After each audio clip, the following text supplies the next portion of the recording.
والكرامة شيخ عبد القادر ولي الله بشفاعة نبي محمد بإذن الله ورضا الله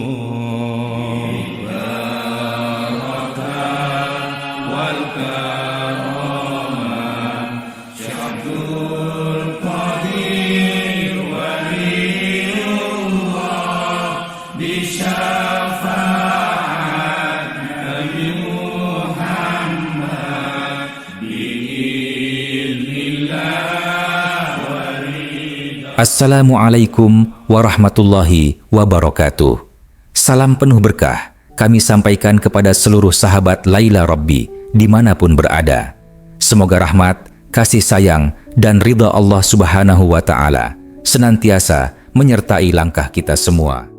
Segala puji hanya bagi Allah, Tuhan semesta alam. Shalawat serta salam semoga selalu tercurah kepada junjungan kita, Nabi Muhammad Shallallahu Alaihi Wasallam, suri teladan umat manusia, pembawa cahaya kebenaran, beserta keluarga, sahabat, dan para pewaris ilmu beliau hingga akhir zaman. Sahabat Laila Rabbi yang dirahmati Allah. Pada kesempatan yang istimewa ini, marilah kita bersama-sama menyelami kemuliaan sosok agung, Sultanul Aulia, Al-Imam Al-Ghauts Al-A'zam, Syekh Abdul Qadir Al-Jailani. Melalui manaqib dan kisah perjuangan beliau, kita akan belajar tentang keikhlasan, keteguhan iman, dan cinta sejati kepada Allah Ta'ala.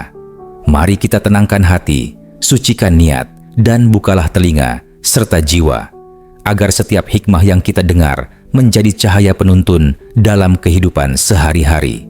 Jangan lupa untuk subscribe, aktifkan lonceng notifikasi, dan bagikan video ini agar keberkahan majelis manaqib ini tersebar luas kepada sesama. Dengan menyebut nama Allah yang Maha Pengasih lagi Maha Penyayang, segala puji bagi Allah yang telah mengutus junjungan kita Nabi Muhammad Sallallahu Alaihi Wasallam dengan membawa syariat yang sempurna dan agama yang murni, yakni agama Islam, serta menghiasi atas kerasulannya dengan berbagai mukjizat, dan lagi diperkuat para sahabatnya yang pemberani dan mendapat hidayah. Dan Allah memberi keistimewaan kepada siapa yang dikehendaki, dan pengikut-pengikut agamanya dinaikkan ke tingkat ilmu ma'rifat dan hakikat, serta memberi siraman lautan ilmu latifah serta pelita ilmu ketuhanan.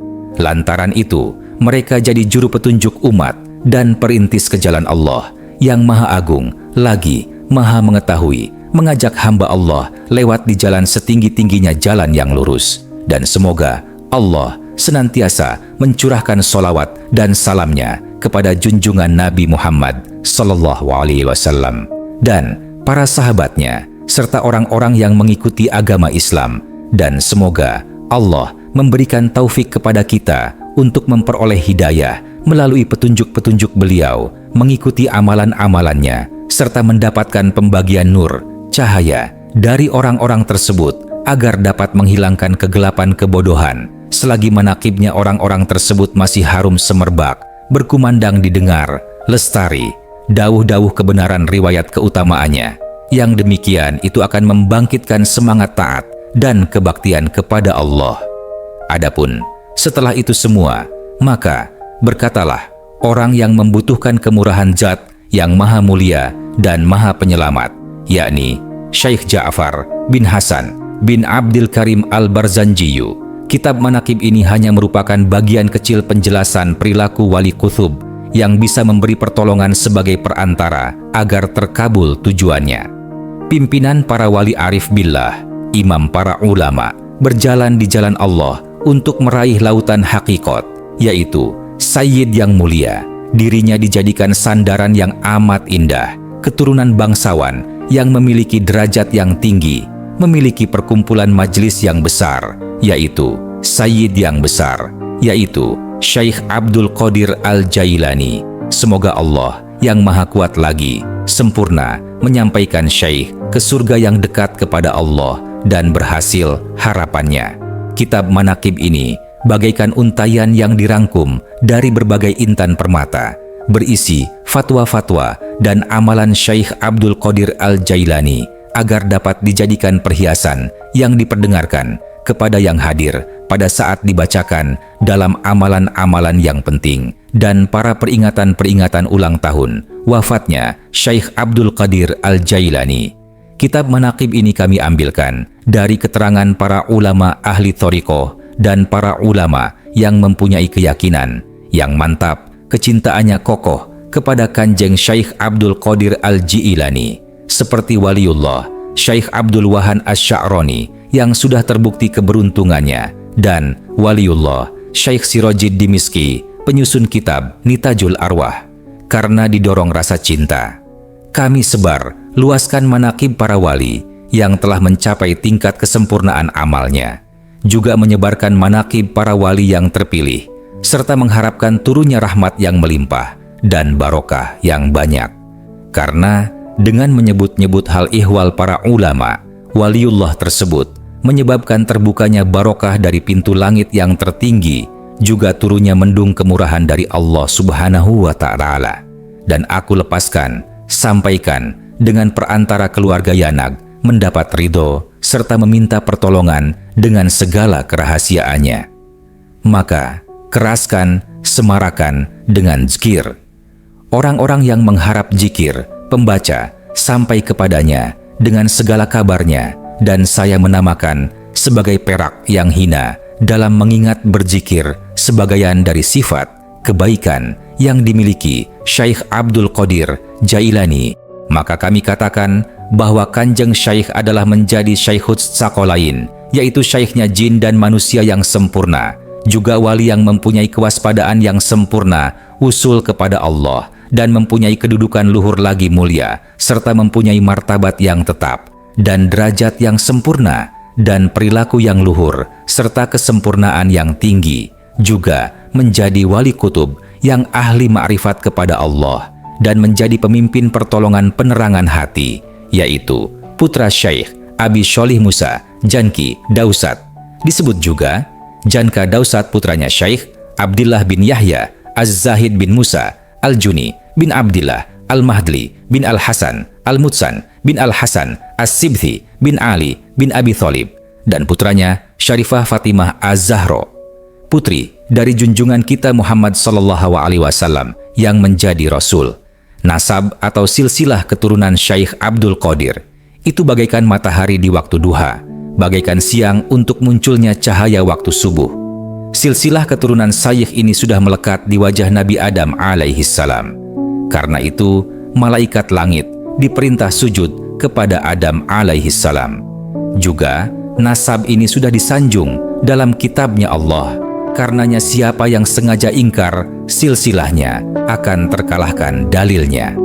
Kanjeng Syekh Abdul Qadir Al-Jailani dilahirkan di Dusun Jilan, kota terpencil di luar kota Tobaristan, pada tanggal 1 Ramadan 471 Hijriah. Pada waktu beliau masih bayi, di siang hari bulan Ramadan, beliau tidak mau menetek, menyusu karena inayah dari Allah kepada beliau. Dan ketika usianya mendekati balik, Kanjeng Syekh gemar mempelajari ilmu pengetahuan, mengunjungi para ulama yang mulia lagi, berpengetahuan tinggi, dengan amalan-amalan solihnya mencapai derajat yang utama. Maka, kemajuannya dalam bidang ilmu dan amal-amal utama sangat maju, bahkan ibarat lebih dari burung merak. Kanjeng Syekh radhiyallahu belajar ilmu fiqih kepada Syekh Abil Wafa Ali bin Aqil dan kepada Syekh Abil Khotob Al-Kalwazani Mahfud bin Ahmad Al-Jalil, dan kepada Syekh Abil Husaini Muhammad bin Al-Qadli Abi Ya'la, juga kepada para ulama yang nampak ilmunya luhur serta derajatnya yang mulia. Di bidang adab, Kanjeng Syekh belajar kepada Syekh Abi Zakaria Yahya bin Ali At-Tibrizi. Disitulah Kanjeng Syekh menggunakan kesempatan sebaik-baiknya untuk mengali berbagai hal yang bermanfaat dan berguna. Kemudian Kanjeng Syekh berbaiat belajar ilmu thariqah kepada seorang guru yang mursid arif billah, yaitu Syekh Abil Khobiri Hamad bin Muslim Ad-Dabbas. Kemudian Kanjeng Syekh meneruskan biat thariqahnya kepada Syekh Qadli Abi Sa'id Al-Mubarak hingga mendapat izin menjadi syaikh mursyid yang ada biyahnya meniru mursyidnya yang sudah sempurna dan tidak henti-hentinya terpelihara dari inayah Allah, sehingga derajat kewaliannya terus naik ke tingkat kesempurnaan. Karena cita-citanya yang luhur, beliau dapat mengalahkan sifat yang tercela dan nafsu syaitoniayah yang menyesatkan, juga cancut taliwanda beliau meninggalkan apa yang menjadi kesenaganya dan hal-hal yang mubah, boleh, juga meninggalkan keramaian dunia, pergi mengembara ke hutan di negeri Irak selama 25 tahun sehingga tidak mengenal orang, bahkan banyak orang yang mencemooh dan tidak mau memperdulikan karena keluarga yang menjadi tanggung jawabnya seakan-akan diabaikan. Pada permulaan beliau melakukan pengembaraan, memang dirasakan banyak menghadapi tantangan serta kekhawatiran-kekhawatiran. Tetapi, semua hambatan itu dapat dihadapi dengan tabah dan tetap melanjutkan pengembaraan ke hutan belantara. Pakaian yang dipakai jubah dari bulu, kepalanya ditutup sobekan kain, berjalan tanpa sandal, melalui tempat-tempat berduri di tanah-tanah terjal. Yang demikian itu karena beliau tidak menemukan sandal makanannya, buah-buahan yang masih di pohon, sayur yang sudah dibuang, daun-daun, rerumputan yang berada di tepi-tepi sungai, bahkan lebih banyak tidur dan tidak minum. Pernah berhari-hari tidak makan apapun, tiba-tiba dijumpai seseorang yang kemudian memberinya sebuah kantong yang berisi penuh dengan uang dirham sebagai penghargaan kepada beliau. Kemudian diambil sebagian untuk membeli tepung, jenang dari kurma dan samin, dan duduklah Kanjeng Syaikh untuk menikmati makanan tersebut. Dengan tiba-tiba ada sebuah kertas yang jatuh, tulisannya berbunyi, "Syahwat itu dijadikan untuk hamba-hambaku yang lemah, sebagai perantara untuk melaksanakan taat kepada Allah. Sesungguhnya hamba-hambaku yang kuat tentu tidak mempunyai kesenangan syahwat apapun." Seketika itu, beliau meninggalkan makan, mengambil sapu tangan untuk membungkusnya dan ditinggalkannya, lalu menghadap kiblat sholat 2 rakaat, dan kemudian meninggalkan tempat itu. Atas kejadian ini beliau sadar bahwa dirinya dijaga oleh Allah dan selalu dalam pertolongannya. Kanjeng Syaikh Abdul Qadir Al-Jilani pertama masuk kota Irak ditemani Nabi Khidir, dan beliau belum mengenalnya, yang kemudian Nabi Khidir memberikan persyaratan-persyaratan yang tidak boleh sekali-sekali menyimpang, karena penyimpangan akan menjadi sebab perpisahan keduanya. Maka Nabi Khidir berpesan kepada Syekh, "Duduklah di tempat ini." Maka duduklah Kanjeng Syekh di tempat yang disyaratkan sampai 3 tahun, yang setiap tahun sekali Nabi Khidir datang ke situ. Dan kemudian berpesan lagi, "Jangan sekali kali meninggalkan tempat ini sampai aku datang lagi." Pernah pada waktu riadoh Kanjeng Syaikh tertidur di emperan istana Raja Madani di malamnya yang sangat dingin, tiba mimpi mengeluarkan mani. Seketika bangunlah beliau lalu pergi ke sungai untuk mandi. Kemudian tidur lagi mimpi yang sama. Bangunlah beliau dan pergi ke sungai mandi lagi. Kejadian itu sampai 40 kali dalam semalam.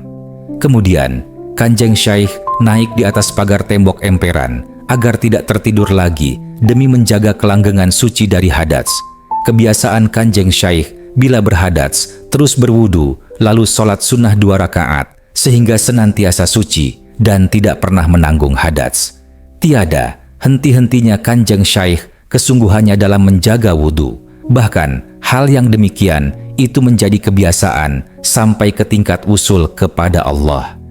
Nampak jelas pancaran nur kewaliaannya, sehingga nampak juga di wajahnya cemerlang sifat keluhuran, menghindari segala apa yang harus dihindari, bahkan pernah berpura-pura bisu, gila, sampai berkali-kali dibawa ke kota Marostan untuk diobatkan. Yang demikian itu malah membuat tersohor kewaliannya melebihi ulama pada zamannya.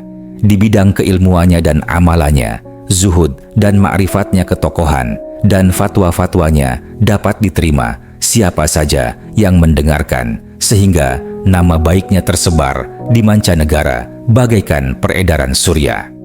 Diceritakan, pernah pada suatu ketika 100 ulama ahli fikih Baghdad berkumpul masing-masing membawa masalah, kemudian dikumpulkan dan menghadap Kanjeng Syaikh perlu menguji kemampuannya. Setelah ulama itu duduk dalam majlis, Kanjeng Syaikh pun menundukkan kepala. Tiba-tiba keluarlah cahaya bersinar dari dadanya, menembus ke dada para ulama itu. Maka hilanglah apa yang ada pada hati mereka. Sampai pada masalah-masalah yang sudah matang dipersiapkan hilang begitu saja. Para ulama tadi menjadi kebingungan, gemetar, dan seakan-akan tidak berdaya juga kesadarannya. Menyobek-nyobek pakaian dan membuka tutup kepalanya. Kemudian Kanjeng Syaikh naik ke kursinya seraya memberikan jawaban yang sudah tersimpan dari masing-masing ulama tersebut. Setelah lengkap memberikan jawaban masalah-masalah itu semua, para ulama tadi baru mengakui akan kelebihan Kanjeng Syaikh. Lalu mereka tunduk. Adalah Kanjeng Syaikh tiap-tiap hari mengajarkan 13 ilmunya, yaitu tafsir Al-Quran, hadits, ilmu khilaf, ilmu usul yakni usul kalam, usul fiqih, ilmu nahwu, ilmu qiraah, fajwid, ilmu qiraah, tajwid, ilmu huruf, ilmu arudl, qawafi, ilmu ma'ani, ilmu badi', ilmu bayan, ilmu manthig, dan ilmu tasyuf, thoriqoh. Beliau memberi fatwa mengikuti madzhab Imam Syafi'i dan Imam Hambali. Ulama Irak kagum atas fatwa beliau, sehingga terlontar ucapan dari mereka Maha Suci Allah yang memberikan kepadanya ilmu yang begitu luas. Pernah Kanjeng Syaikh diberi suatu masalah karena semua ulama Baghdad tidak mampu menjawabnya. Masalah itu adalah ada seseorang yang bersumpah kalau istrinya jadi ditalak 3. Maka orang tadi harus melakukan ibadah kepada Allah Ta'ala, yang ibadahnya tidak sedang dikerjakan lain orang pada waktu itu. Bagaimana orang itu bisa selamat dari sumpahnya dan ibadah apa yang harus ia kerjakan? Maka Kanjeng Syaikh menjawab seketika, agar orang tadi selamat dari sumpahnya, maka ia harus pergi ke Mekah Al-Mukarramah, menunggu sepinya orang melakukan tawaf. Bila sudah sepi, lalu mengerjakan tawaf 7 kali. Dengan demikian berarti telah lepas dari sumpahnya dan tidak punya tanggungan apa-apa. Kanjeng Syaikh berpakaian pakaian ulma jubah besar, yaitu pakaian yang menutupi muka dan kepala, dan kendaraannya bighol, keledai. Untuk menghormati tamu, membuka kerudungnya, dan waktu mengajar beliau duduk di kursi yang tinggi agar bisa dilihat dan didengar ucapannya terang dan lantang. Kadang-kadang Kanjeng Syaikh bagaikan berjalan di angkasa, kemudian kembali lagi ke kursinya. Hal itu disaksikan orang-orang hadir. Waktunya hanya diperuntukkan taat kepada Allah semata. Pembantu dekatnya, yakni Syekh Abu Abdillah Muhammad bin Abdul Fattah Al-Harawi, mengatakan, saya menjadi peladanya Syekh Abdul Qadir Rejam. Selama 40 tahun adalah beliau. Selama itu, bila sholat subuh masih menggunakan wudunya sholat isya.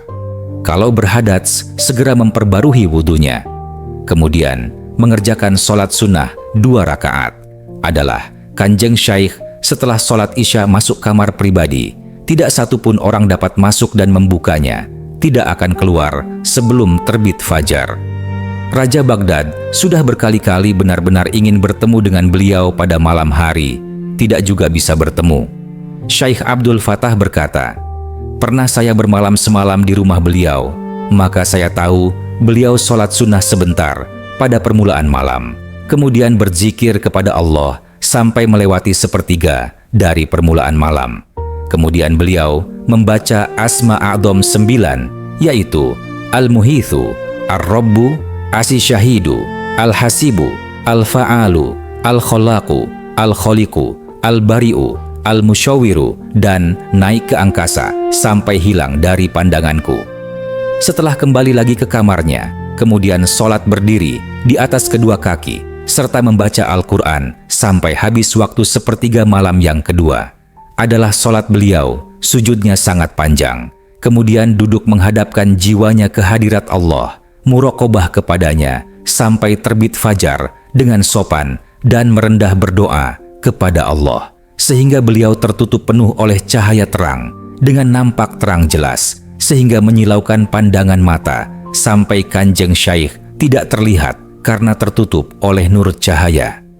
Syekh Ibnu Abil Fattah juga berkata, kemudian saya mendengar di sampingnya ada yang mengucapkan salam. "Assalamualaikum." Kemudian Kanjeng Syaikh menjawabnya. Keadaan demikian ini terjadi sampai Kanjeng Syaikh mengerjakan sholat fajar. Adalah Kanjeng Syaikh Riwroati setelah berkata, "Tidak boleh terjadi sebagai seorang ahli tasawuf, siap dan bertindak sebagai juru penerang, guru mursyid, kecuali sudah mendapat anugerah Allah, ilmunya, politiknya pimpinan negara, ilmu hikmahnya para ahli hukum." Syaikh Ibnu Fathah juga mengatakan, pada suatu hari ada seorang melapor kepada Kanjeng Syaikh. Ia mengaku pernah melihat Allah Ta'ala dengan kedua matanya. Maka beliau bertanya, "Benarkah apa kata orang-orang bahwa engkau pernah melihat Allah dengan kedua matamu?" Maka orang tersebut menjawab, "Iya benar." Syaikh Ibnu Abil Fathah selanjutnya melarang mengatakan bahwa mendengar jawaban orang tersebut. Kanjeng Syaikh melarang mengatakan yang demikian, seraya membentaknya dengan berpesan agar berhati-hati, jangan sampai ucapannya diulang kembali. Kemudian beliau menoleh kepada mereka di antara yang hadir, sedang menanyakan, "Pengakuan seperti itu benar atau salah?" Jawab Kanjeng Syaikh, "Iya benar." Tapi dalam kebimbangan, sesungguhnya yang melihat nur keindahan Allah itu adalah mata hatinya, yang kemudian mata hatinya menembus kedua mata kepalanya. Maka kepalanya lalu bisa melihat mata hatinya. Cahaya mata hatinya menyatu dengan cahaya keindahan Allah, sehingga orang itu berprasangka bahwa mata kepalanya melihat apa yang sebenarnya dilihat mata hatinya. Sesungguhnya, yang dapat melihat cahaya keindahan Allah hanyalah mata hati. Tetapi, ia belum mengerti. Mendengar jawaban Kanjeng Syaikh tadi, para ulama dan ahli thariqah gemetar dan kebingungan. Syaikh Ibnu Abdil Fathah berkata, pada suatu ketika Kanjeng Syaikh melihat seberkas cahaya berkilauan menerangi ufuk langit, tidak lama menampakkan diri seraya memanggil-manggil, "Wahai Abdul Qadir, aku adalah Tuhanmu.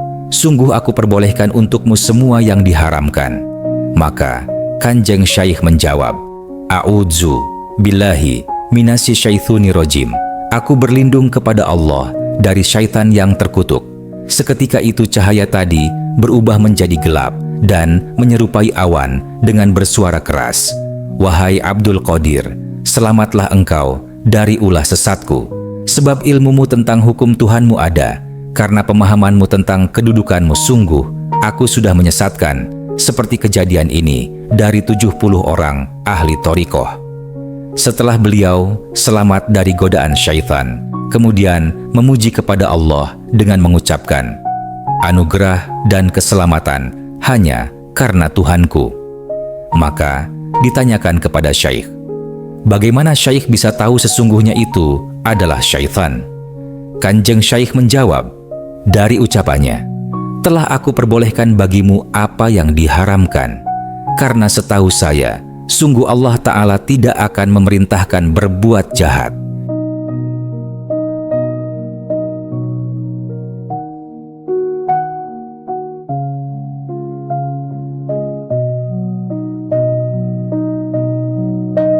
Kanjeng Syaikh Abdul Qadir tidak mau mengagung-agungkan orang kaya dan berdiri karena kedatangannya seorang raja dan tidak juga orang-orang yang mempunyai kedudukan. Dan adalah seringkali raja bermaksud ziarah kepada Syaikh, padahal beliau sedang duduk-duduk, kemudian ditinggalkan masuk ke kamar pribadinya. Kemudian baru keluar lagi untuk menemui setelah khalifah itu duduk. Hal ini dilakukan karena memuliakan perilaku ahli tasawuf yang tidak tertarik dengan kedudukan dan harta, serta tidak berdiri hanya sekedar kedatangan raja. Lagian, beliau tidak mau berdiri di depan pintu-pintu raja atau mantri dan juga tidak mau menerima hadiah dari raja, sehingga raja itu mencemoohnya atas ketidakditerimanya pemberian itu.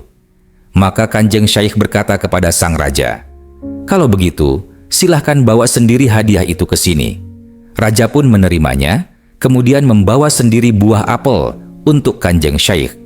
Tiba-tiba, buah apel itu di dalamnya penuh darah dan nanah. Maka berkatalah Kanjeng Syaikh kepada raja, "Kenapa raja selalu mencemooh dan mencela saya? Padahal saya tidak mau buah apel ini, karena seluruhnya penuh dengan darah manusia. Maka raja itu minta maaf dan bertaubat di hadapan Kanjeng Syaikh. Selanjutnya raja itu sering ziarah kepada beliau sebagaimana kebanyakan orang dan menjadi sahabatnya sampai meninggal adalah Kanjeng Syaikh Lotidanu yang mempunyai derajat tinggi, namanya harum tersebar kemana-mana. Beliau mau menghormati kepada fakir miskin, menemani duduk, membersihkan sendiri kutu-kutu yang ada di pakaiannya. Beliau pernah mengatakan, seorang fakir yang mau sabar lebih utama dari orang kaya yang bersyukur, dan orang fakir yang bersyukur lebih utama dari keduanya, dan orang fakir yang mau bersabar dan bersyukur lebih utama dari semuanya. Tidak senang dan tidak merasa nikmat menerima bala, kecuali orang yang tahu kepada zat yang menurunkan bala, yaitu Allah. Dan adalah Kanjeng Syaikh juga berkata, ikutilah sunnah Rasulullah, dan jangan melakukan bid'ah, berbakti kepada Allah dan Rasul-Nya, jangan sampai keluar dari Islam, bersabarlah dan jangan menggumam, berharaplah untuk mendapatkan kesejahteraan, dan jangan putus asa, berkumpullah dalam majlis zikir kepada Allah Ta'ala, jangan bercerai-berai, bersihkan dirimu dengan bertaubat dari segala dosa, dan jangan berlumuran noda, dan secara rutin menghadap di pintu Allah untuk mohon ampunan. Kanjeng Syaikh berkata juga, jika terkena cobaan, jangan menginginkan mendapat kenikmatan dan menghindar dari cobaan, karena suatu kenikmatan pasti datang juga kepadamu sesuai ketentuan Allah, diharapkan maupun tidak. Demikian pula, cobaan, suka atau tidak pasti akan menimpanya, maka itu berserah dirilah segala urusan kepada Allah yang mengatur sesuai dengan kehendaknya. Maka, bila kenikmatan datang kepadamu, maka sibukkanlah dirimu dengan mengingat Allah dan banyak bersyukur. Dan bila cobaan yang menimpa, maka sibukkanlah dirimu dengan kesabaran dan kesadaran. Bila ingin mendapat tempat yang tertinggi di sisi Allah dan sebagai suatu kenikmatan, maka perlu disadari bahwa cobaan yang menimpa orang mukmin bukan sebagai malapetaka, tetapi datang untuk menguji iman. Kata Kanjeng Syaikh lagi, tidak boleh terjadi di dalam majlis untuk menghadap kepada Allah Ta'ala, kecuali membersihkan dirinya dari kotoran dan dosa, dan tidak akan dibuka hatinya untuk makrifat kepada Allah, kecuali hatinya dikosongkan dari pengakuan mempunyai perilaku baik dan dari perbuatan yang meresahkan. Apabila kebiasaan manusia sudah berlumuran dosa dan tidak mau membersihkan, maka Allah Ta'ala menurunkan berbagai penyakit lahir ataupun batin kepada mereka sebagai tebusan dan pembersih dosa-dosanya, agar yang demikian itu sesuai majlis menghadap dan mendekat kepada Allah, baik mereka sadar maupun tidak. Kata Kanjeng Syaikh lagi, berhati-hatilah kamu, jangan sampai menyakiti seseorang atau membencinya, kecuali sudah memperhatikan perbuatannya dengan berdasarkan Al-Quran dan Sunnah Rasul, agar kamu senang, benci, tidak sekedar menuruti hawa nafsu.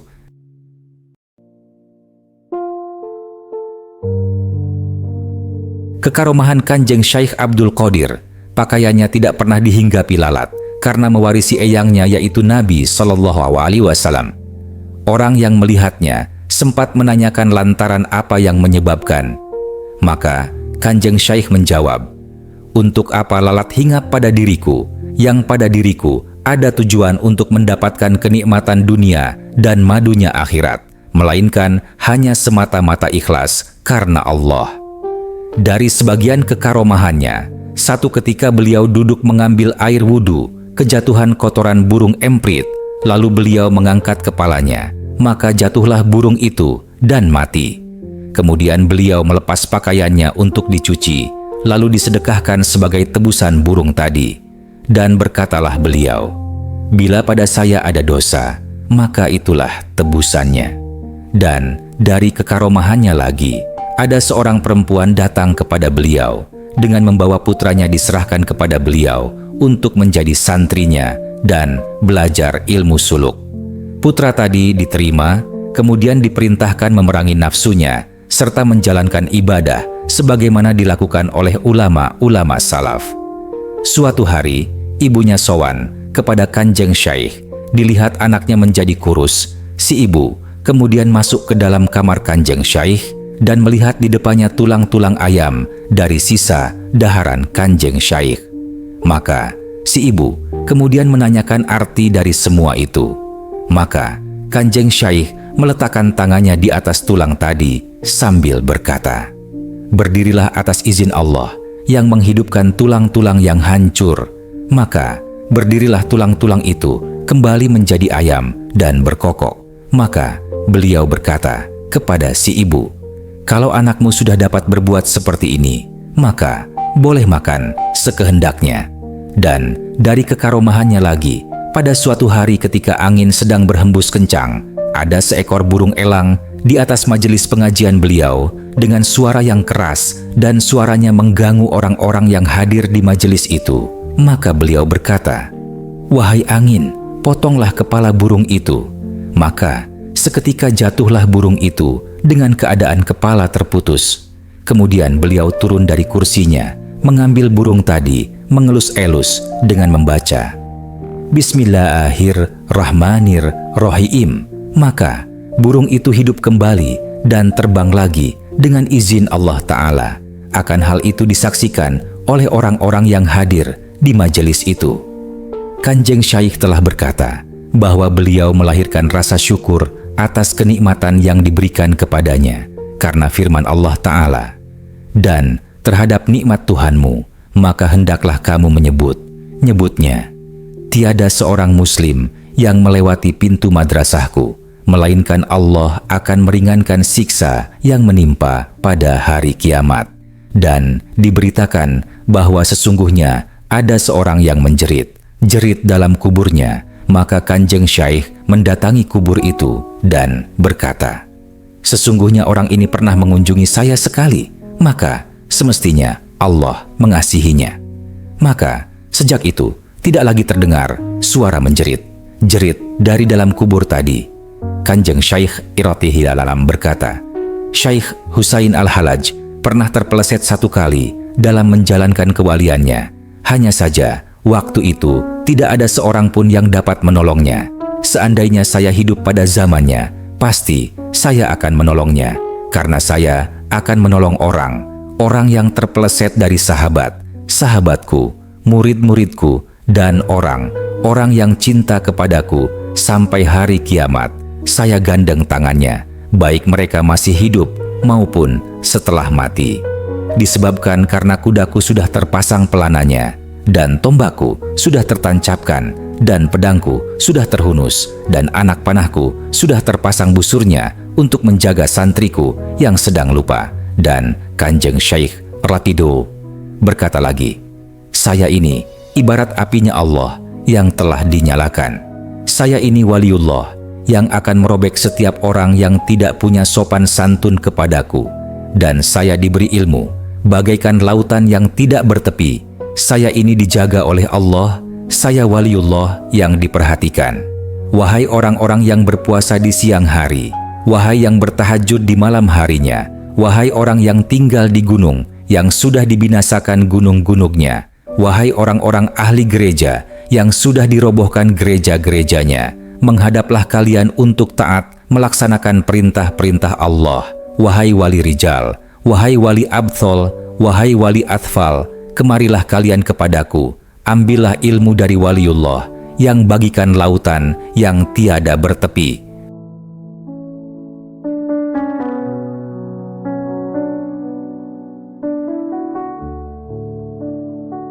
Kanjeng Syaikh warna kulitnya sawu matang, kedua alisnya bertemu, jenggotnya lebat dan panjang, dadanya bidang, badannya ramping, tingginya sedang, suaranya nyaring dan merdu, mudah menetes air matanya, sangat takut kepada Allah Ta'ala, besar kewibawaannya, doanya mustajabah, luhur budi pekertinya, ke atas maupun ke bawah keturunannya. Baik, paling jauh-jauhnya manusia dari perbuatan jahat, dan sedekat-dekatnya manusia kepada perbuatan yang benar. Sangat dimurkanya bila mengetahui larangan Allah diterjang, tidak marah karena hanya menuruti hawa nafsunya, tidak mau menolong karena selain Allah tidak pernah menolak orang minta-minta, walaupun salah satu bajunya yang diminta. pertolongan Allah yang menjadi dasar pokok hidupnya. Semua toriknya dikuatkan oleh Allah, ilmunya menjadi pembersih kotoran, pendekatannya kepada Allah menguatkan kewaliannya, ingat kepada Allah dengan hudlur yang menjadi gudangnya, ma'rifatnya kepada Allah menjadi bentengnya, munajatnya kepada Allah menjadi amal perbuatannya, kewaspadaannya sebagai penghubung dirinya kepada Allah, mesra kepada Allah menjadi kawan berbincangnya, lapang dada menjadi kecintaannya, kebenaran menjadi lambang hidupnya, terbukanya hati menjadi bekalnya, sifat penyantun menjadi wataknya, zikir kepada Allah menjadi ucapannya, persaksiannya kepada Allah menjadi obat, peraturan agama menjadi jembatannya, semua sifat-sifat ilmu hakikat menjadi kepribadiannya, menyerah dan puas akan ketentuan Allah, dengan menyadari tidak ada daya dan kekuatan kecuali pertolongan dari Allah. Thariqahnya menurut tauhid, meyakinkan keesaan Allah, zikir dengan hati yang hudlur pada waktu bertandang ibadah kepada Allah. Beliau adalah seorang yang sangat menyadari akan kejadiannya sebagai hamba Allah, dengan secara rutin beribadah kepada Allah, bukan untuk sesuatu dan tidak karena sesuatu, tetapi ibadahnya ikhlas karena sebagai hamba yang setia kepada sifat-sifat kesempurnaan Allah, dan beliau adalah hamba Allah yang agung, yang selalu menyatu jiwanya dengan Allah waktu berzikir dan disertai menepati terhadap hukum-hukum Allah. Keistimewaan-keistimewaan Kanjeng Syekh radhiyallahu masih banyak lagi. Perilaku utamanya nampak jelas, bahkan lebih terang dari matahari di waktu duhur. Beliau wafat pada hari Jumat, tanggal 11 Rabiul Akhir 571 Umurnya 91 tahun. Makamnya di kampung Bebul Aroj, Baghdad, dan banyak dikunjungi orang dari berbagai mancanegara. Semoga Allah meridhoinya dan memberikan kemanfaatan kepada kita semua, sebab beliau. Allahumma amin. Alhamdulillah, segala puji hanya bagi Allah Subhanahu wa ta'ala, Tuhan semesta alam. Pada kesempatan yang penuh keberkahan ini, kita telah bersama-sama menyelami kisah agung dari Sultanul Aulia, Al-Ghauts Al-A'zam, Syekh Abdul Qadir Al-Jailani. Kisah beliau bukan sekadar sejarah, tetapi menjadi pelita yang menuntun hati kita untuk semakin mencintai Allah dan Rasul-Nya. Sahabat Laila Rabbi yang dirahmati Allah, semoga manaqib yang kita dengarkan hari ini membawa ketenangan dalam jiwa, menumbuhkan cinta kepada para wali, dan menjadi sebab turunnya rahmat serta keberkahan dalam kehidupan kita. Sebelum kita tutup, mari kita berdoa dengan penuh kerendahan hati. Ya Allah, ampunilah dosa kami dan kedua orang tua kami. Rahmatilah kami dan kumpulkanlah kami bersama para wali dan orang-orang saleh di surgamu dengan kemuliaan Nabi Muhammad.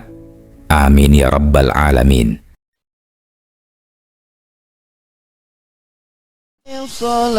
Salatullah ala syafi, salamullah, salamullah. Bimuhyiddin khalisna minal balwa'i ya Allah. Bimuhyiddin khalisna minal balwa'i ya Allah.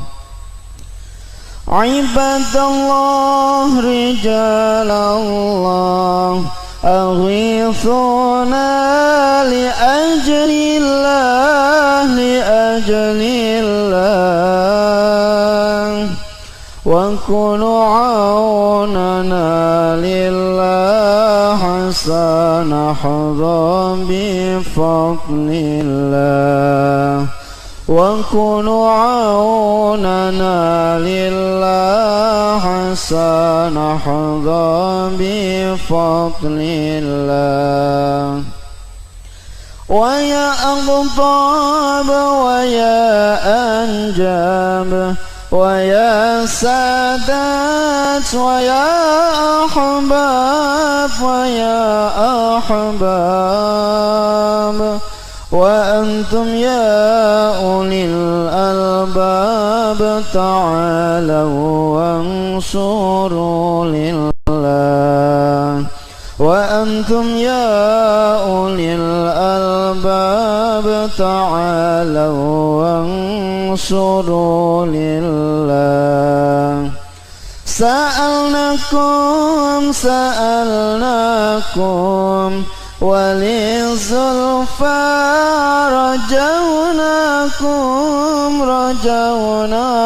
رجوناكم وفي أمر قصدناكم فشدوا عزمكم لله وفي أمر قصدناكم فشدوا عزمكم لله فيا ربي بسادتي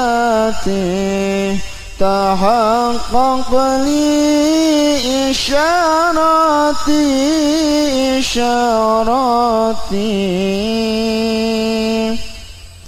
عسى تأتي بشاراتي ويصفو وقتنا لله عسى تأتي بشاراتي ويصفو وقتنا لله بكشف الحجب عن عيني ورفع البين من بيني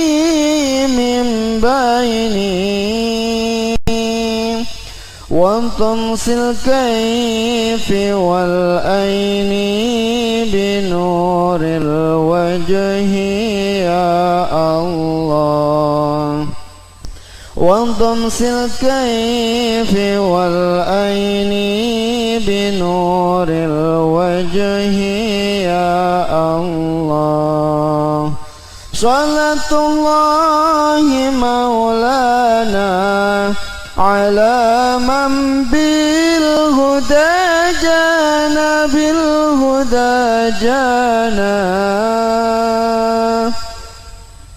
ومن بالحق أولانا شفيع الخلق عند الله ومن بالحق أولانا شفيع الخلق عند الله على الكفي صلاة الله على الشفيع سلام الله بمحيي الدين خلصنا من البلواء يا الله بمحيي الدين خلصنا من البلواء يا الله صلاة الله على الشفيع سلام الله بمحيي الدين خلصنا من البلواء يا الله بمحيي الدين خلصنا من البلواء يا الله عباد الله رجال الله أغيثونا لأجل الله وكونوا عوننا لله حتى نحظى بفضل الله وكونوا عوننا لله حتى نحظى بفضل الله ويا أغضاب ويا أنجاب ويا سادات ويا أحباب ويا أحباب وأنتم يا أولي الألباب تعالوا وانصروا لله وأنتم يا أولي الألباب تعالوا وانصروا لله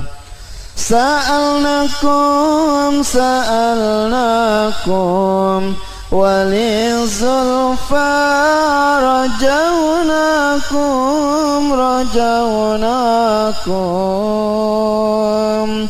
وفي أمر قصدناكم فشدوا عزمكم لله وفي أمر قصدناكم فشدوا عزمكم لله فيا ربي بساداتي تحقق لي إشاراتي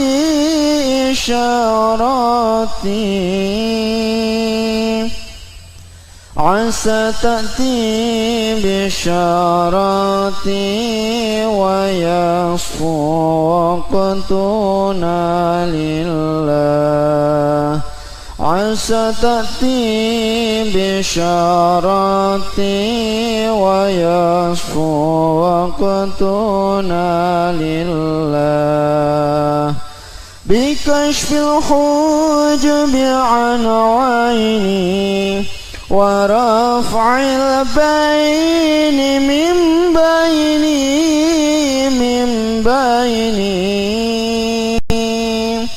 وطمس الكيف والأين بنور الوجه يا الله وطمس الكيف والأين بنور الوجه يا الله صلاة الله مولانا على من بالهدى جانا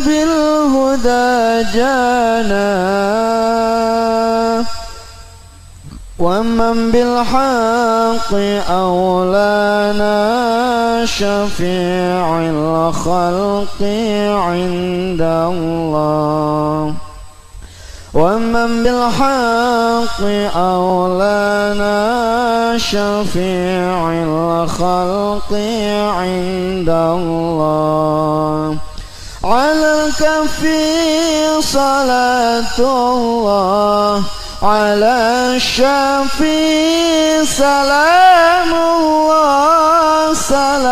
الله بمحيي الدين خلصنا من البلواء يا الله بمحيي الدين خلصنا من البلواء يا الله صلاة الله على الشفيع سلام الله بمحيي الدين خلصنا من البلواء يا الله بمحيي الدين خلصنا من البلواء يا الله عباد الله رجال الله أغيثونا لأجل الله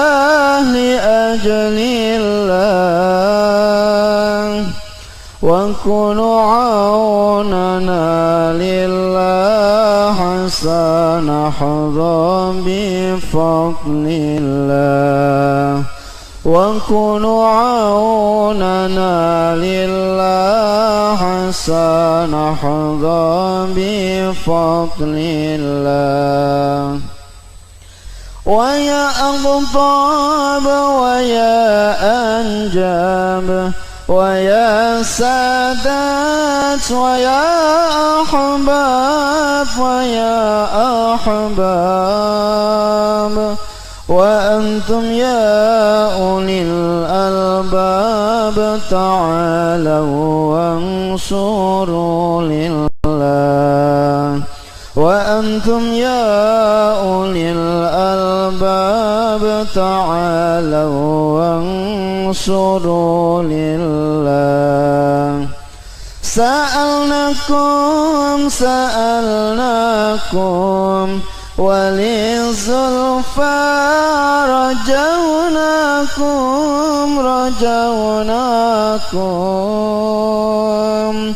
وفي أمر قصدناكم فشدوا عزمكم لله. وفي أمر قصدناكم فشدوا عزمكم لله. فيا ربي بساداتي تحقق لي إشاراتي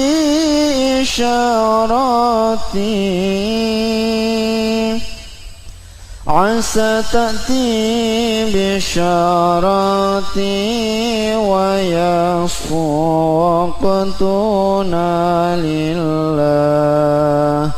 عسى تأتي بشاراتي ويصفو وقتنا لله.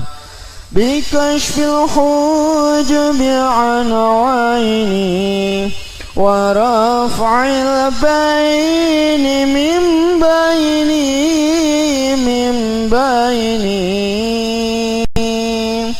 وطمس الكيف والأين بنور الوجه يا الله. وطمس الكيف والأين بنور الوجه يا الله. صلاة الله مولانا على من بالهدى جانا ومن بالحق أولانا شفيع الخلق عند الله. ومن بالحق أولانا شفيع الخلق عند الله. على الكفي صلاة الله على الشفي سلام الله بمحيي الدين خلصنا من البلواء يا الله. بمحيي الدين خلصنا من البلواء يا الله.